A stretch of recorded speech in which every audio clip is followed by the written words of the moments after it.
I'm just going to restate, because again, I have a background in with big business consulting, and I realize there's an entire industry and countless books on this topic of success and getting things done. It all comes down to motion. That's to me, that's all it is. Just pick something, do it. Once you are in motion, the options become good options. John threw one out yesterday. If you're starting from nothing and you get something going in your industry, one of the first things that will happen will be a really good job offer from someone. And that's the John said, well, you'll make that decision based on things you want. But now suddenly you've got two good options, as opposed to sitting home wondering what to do next.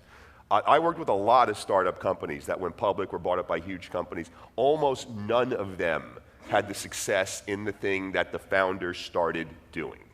It's somewhere along the way, and again, there's a lot of software stuff, because that was the industry. They were going to do custom programming, or they were going to do this type of thing, but then they had a big client who threw this at them, and then they had a good choice. Do we stick with the vision, or do we take the money to do this other thing? And different choices, of course, can be made, but it was just, motion is where it happens.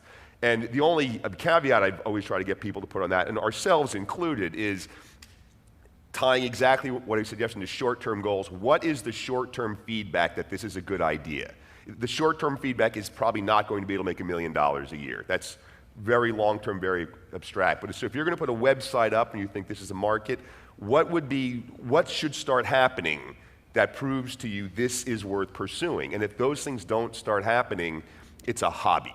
And hobbies are great, and it doesn't mean you don't want to keep doing it. But if you're not you need to have some metric, and whether it's, James said he goes to his wife, or you have some friends, or you just decide yourself. If the market or the world doesn't start responding like this, I got to change something or give this up for something else. But if the world does start responding, then just keep doing it, and then that's where the opportunity is. And there is, from the biggest company to the smallest company, if you read their 1-year plan, their 2-year plan, their 5-year plan, they're comical a couple years later. It's nothing like that. But in the act of having a plan and executing the plan, that's where the good things happen.